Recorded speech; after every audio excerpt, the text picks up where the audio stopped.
my fiancé was out of town for work. One night, his best friend sent me a photo. My fiancé passed out in bed, with another woman beside him. Furious, I waited until he got home and said, "I planned a surprise for you." I handed him a box. Inside were copies of the photos. His jaw dropped as I whispered, "I hope she was worth losing everything over." What I did next left him crying on his knees. I, 32 female, never thought I'd be here writing something like this. I've read the stories on here, shook my head, and thought, that could never be me. Well, it was. I've been with Mark, 34 male, for 5 years. We met through mutual friends here in Chicago. He was that guy everyone liked. Confident, funny, the kind of guy who could walk into a room and start talking to a complete stranger like they'd known each other for years. At first, I thought it was an act.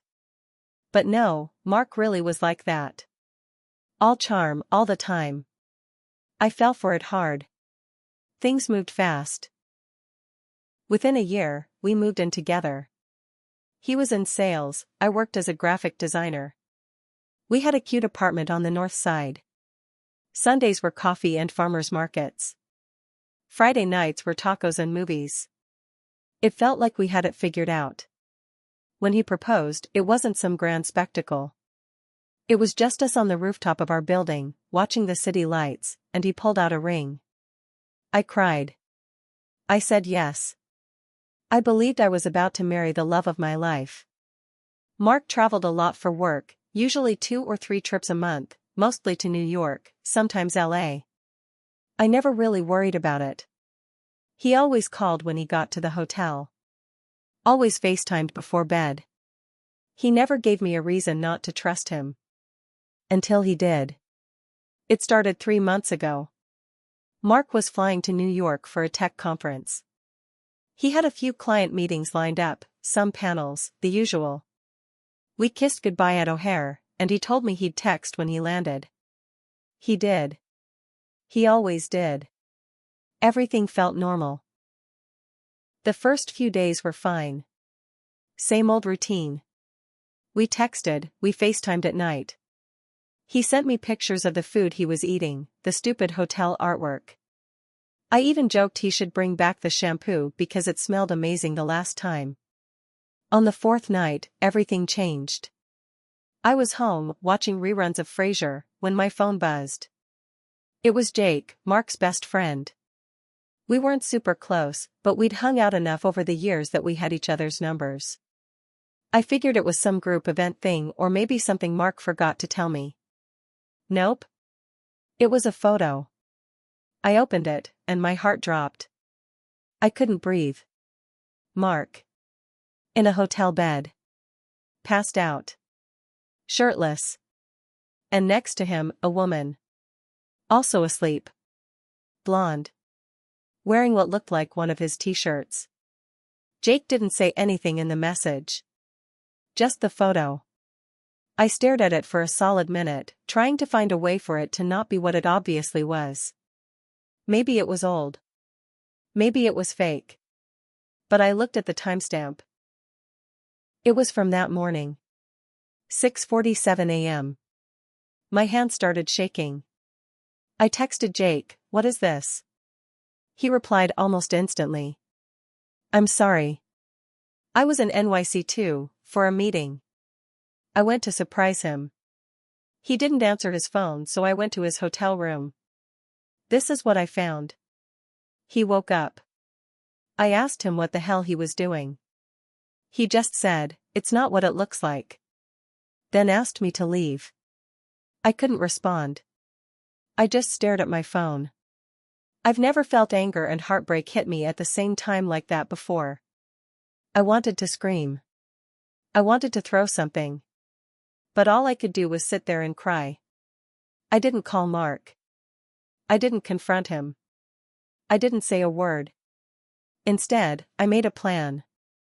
The rest of the trip, I pretended like nothing was wrong. When he FaceTimed me that night, I didn't pick up. I told him I fell asleep early. He bought it. The next day, I texted like normal. He sent selfies. I said, you look tired. He said he was up late preparing for meetings.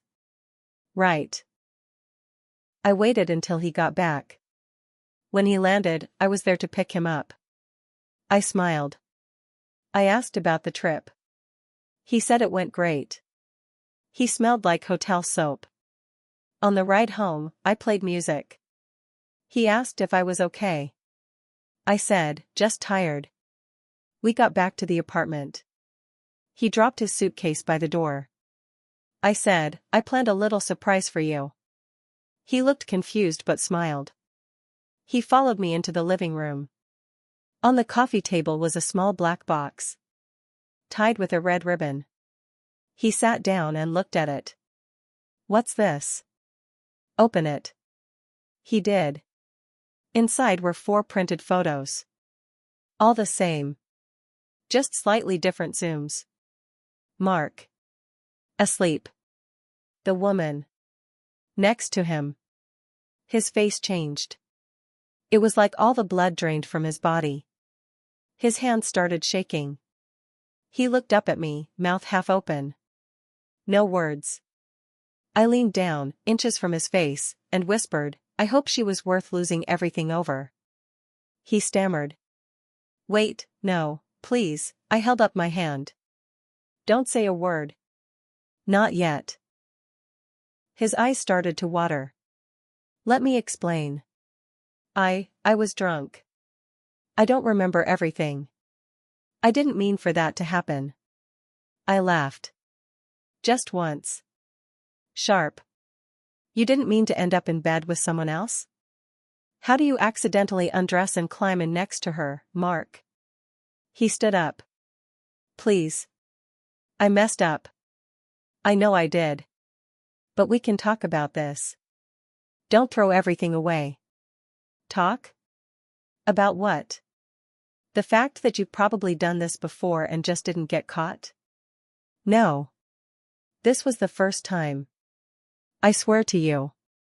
I felt awful the moment I woke up. But not awful enough to tell me. You were going to come home and pretend like nothing happened. He dropped to his knees. Literally. He started sobbing. I stood there, watching the man I was supposed to marry cry on our rug. My stomach turned. I wasn't done. Not even close. I didn't help him up. He was on his knees, crying. I stood there, arms crossed, silent. My heart was pounding but my face was stone cold. Get up, I finally said. He looked up, eyes red, nose running. Please. Don't leave me. I didn't answer that. Who is she? I asked. My voice sounded like it wasn't even mine. He wiped his face with his sleeve. Just some girl I met at the bar. I don't even remember her name. Liar. He flinched. I walked to the kitchen and grabbed the photos from the box. I handed one back to him. Look at her arm. Tattoo of a red snake wrapped around a dagger. That's not someone you forget. He stared at it. Didn't say a word. Want to try again? Still nothing. I was boiling. I wanted to break something, scream, anything. But I stayed calm. Jake saw her too. He said she called you by your nickname. Marco. Only your friends call you that. So how does a random stranger know that? He looked like someone punched him in the stomach. That's when I knew. This wasn't a one-time mistake. I sat down across from him, quiet for a minute. Then I asked, how long has this been going on?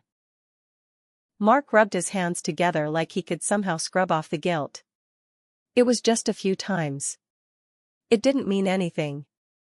I didn't think I'd find out? He nodded. We sat in silence. The walls felt like they were closing in. The apartment that once felt like home now felt like a crime scene. Then came the twist I didn't see coming. My phone buzzed. It was a DM on Instagram. From a woman I didn't know.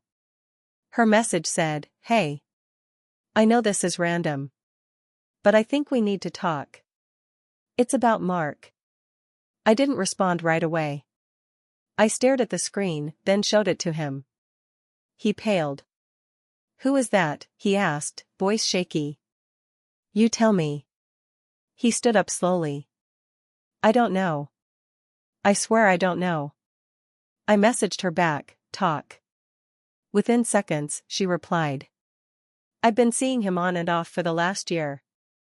I didn't know he was engaged until a few weeks ago. I broke it off, but I couldn't shake the guilt. I'm sorry." My world stopped. I held the phone up to Mark's face. "Last year?" He looked like he wanted to run. "You've been cheating for a year?" He opened his mouth, then shut it again. "I didn't plan to. It just happened." "You don't accidentally cheat for a year." Then another message came in from the same woman, also. "I think I might be pregnant." I felt the blood drain from my body. I read the message out loud. Mark froze.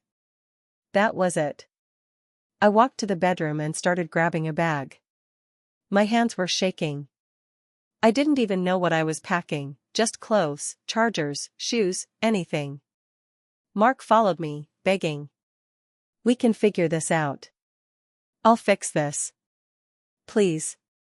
Don't leave. Don't go." I turned around. "You have no idea how broken this is." He tried to block the door. "Just talk to me. Please." Then my phone rang. It was Jake.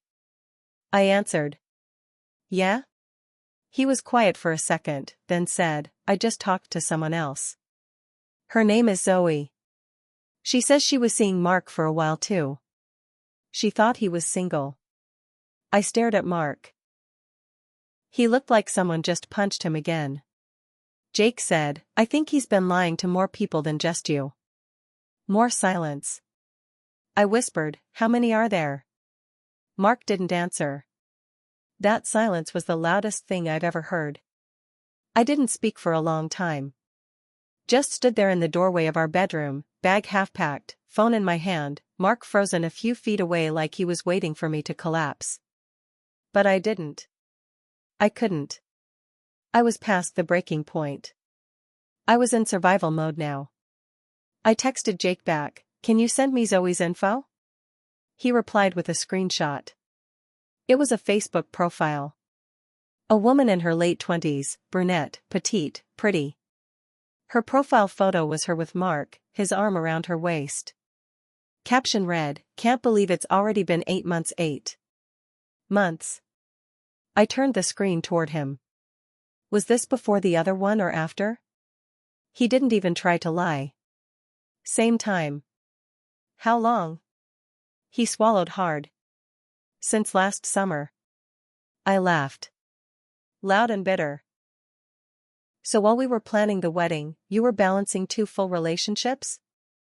He nodded. I don't even think he realized how insane that sounded. My phone buzzed again. Another Instagram DM.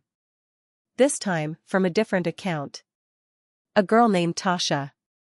"I saw your post from earlier. I think we're talking about the same guy. Mark? I met him at a wedding in December.